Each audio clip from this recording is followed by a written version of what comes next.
ಮೊನ್ನೆ ಬ್ರಹ್ಮಾವರ ಬಸ್ ಸ್ಟ್ಯಾಂಡಲ್ಲಿ ಇದ್ದಾಗಲೇ ಒಂದು ಹುಡುಗ ಆಚೆಗೆ ಹೋಗಿ ಅಂಗಡಿಗೆ ಹೋಗಿ ಚಾಕ್ಲೇಟ್ ತಗೊಂಡು ಅಲ್ಲಿಂದ ಕೂಗ್ತಾರೆ, ಅಬ್ಬಾ ನಿಂಗಿಲ್ಲ 10 ರೂಪಾಯಿ ಒಂದೇ ಚಾಕ್ಲೇಟ್ ಸಿಕ್ಕದು, ನಿಂಗೆ ಗೋಯಿಂಟ್ ಅಂದ.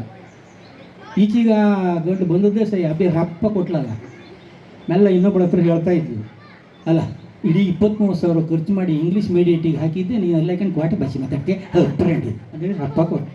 ನಾನು ಈ ಪಾಯಿಂಟ್ ಯಾಕೆ ಹೇಳಿದಂದರೆ, ಇದು ಕ್ವಾಟದೇ ಶುರು ಆಯಿತು, ಕುಂದಾಪುರದೇ ಶುರು ಆಯಿತು ಅಂದ್ರೆ ಶುರು ಮಾಡೋದು. ನಂಗೆ ತಿಳಿದಂಗೆ ಈ ಸಾಲಿಗ್ರಾಮ ಕ್ವಾಟದ ಬದಿಯವರೆಲ್ಲ ಬೆಂಗಳೂರಿಗೆ ಹೋಗಿ ಹೋಟ್ಲಿಟ್ಟು ಅಲ್ಲೆಲ್ಲ ಸಪ್ಲೈಯರ್ ಕ್ಲೀನರ್ನೆಲ್ಲ ನಮ್ಮ ಕಣಿನವ್ರನ್ನೆಲ್ಲ ಎಳ್ಕೊಂಡು ಎಲ್ಲ ಹಾಕೊಂಡು ಇವ್ರು ಮಾತಾಡೋದು ಗೊತ್ತಿತ್ತಲ್ಲ, 2 ಚಾ ತಗೊಬರ 3 ಚಾ ತಗೊಬರ 3 ಇಡ್ಲಿ 2 ಇದು ತಗೊಬ ಅಂತ ಒಬ್ಬ ಸಪ್ಲೈಯರ್ ಬಂದು ಅಂತ ಇದು ಎಲ್ಲಿನ ಭಾಷೆ ಮಾರೆ ಯಾಕೆ ಅಂತ. ಎಲ್ಲಿನ ಭಾಷೆ ಕೇಳಿದ್ರೆ ಅದು ಕ್ವಾಟದಿಂದ ಬಂದಿದ್ದೆ ನಾವೆಲ್ಲ ಅಂದು.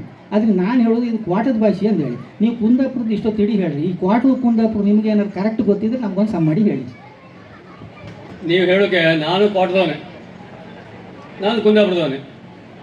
ನನ್ನ ಮೂಲ ಊರು ಐರೋಡಿ, ಹಾಗಾಗಿ ನಾನು ಕ್ವಾಟದವ. ನಾನು ಹುಟ್ಟಿದ್ದು ಕುಂದಾಪುರದಾಗೆ, ಹಾಗೆ ನಾನು ಕುಂದಾಪುರದವ.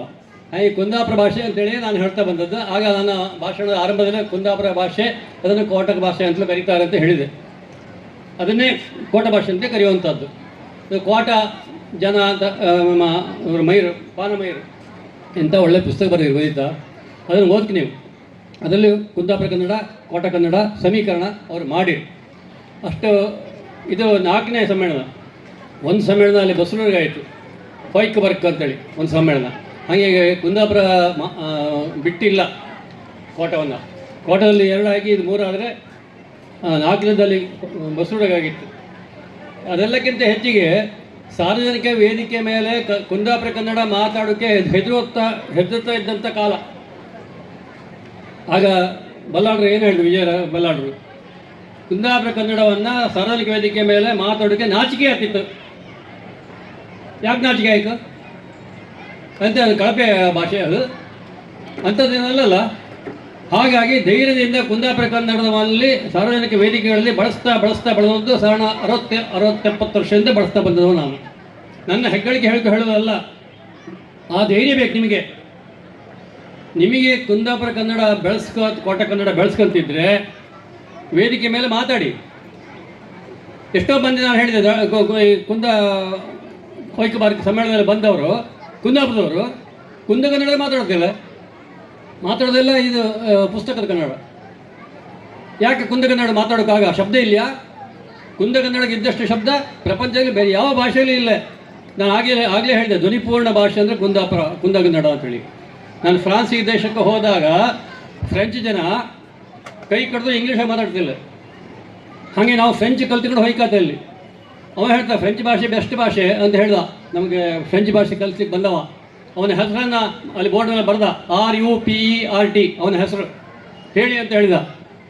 RUPERT ರೂಪರ್ಟ್ ಅಂತ ನಾವು ಹೇಳ್ತು, ಅಲ್ಲ ಅಂದ. ಮತ್ತೆಂತ ಕೇಂದ್ರೆ ಅದು ಹುಪೇರ್ ಅಂದ. ಹುಪೇರ್ RUPERT ಹುಪೇರ್ ಹಾಪದ ಹೇಗೆ ಅಂತ ಕೇಂದ್ರೆ, ಆರು ಮೊದಲು ಬಂದರೆ ಫ್ರೆಂಚ್ ಭಾಷೆಯಲ್ಲಿ ಮೊದಲು ಬಂದರೆ ಸೈಲೆಂಟ್, T ಕಡೆಗೆ ಬಂದರೆ ಫ್ರೆಂಚ್ ಭಾಷೆಯಲ್ಲಿ ಸೈಲೆಂಟು, ಯು ಅನ್ನು ಹೂ ಅಂತ ಉಚ್ಚಾರ ಮಾಡಬೇಕು. ಹಾಗಾಗಿ ನಾವು ಹುಪೇರ್ ಅಂದ. ನನಗೆ ಆಗ ಹೇಳಿಸ್ತೇವೆ, ಈ ಕುಂದಾಪುರ ಕನ್ನಡ ಮತ್ತು ನಮ್ಮ ಕನ್ನಡ ಉಂಟಲ್ಲ, ಇದು ಎಲ್ಲಿಯೂ ಸೈಲೆಂಟ್ ಆಗ್ತಕ್ಕಂಥ ಕನ್ನಡ ಅಲ್ಲ, ಅತ್ಯಂತ ಧ್ವನಿಪೂರ್ಣ ಅಂತ ಭಾಷೆ ಇಡೀ ಪ್ರಪಂಚದಲ್ಲಿ ಇರುವುದಿದ್ರೆ ಅದು ಕುಂದ ಕನ್ನಡ ಮಾತ್ರ ಹೊರತು ಮತ್ತೆ ಯಾವುದೂ ಅಲ್ಲ ಅಂತೇಳಿ ನಾನು ನಿರ್ಧಾರ ಮಾಡ್ಕೊಂಡು ಬಂದಿದ್ದೇನೆ. ನಮ್ಮ ಕುಂದಾಪುರ ಕನ್ನಡ ಅಷ್ಟು ಚಂದ.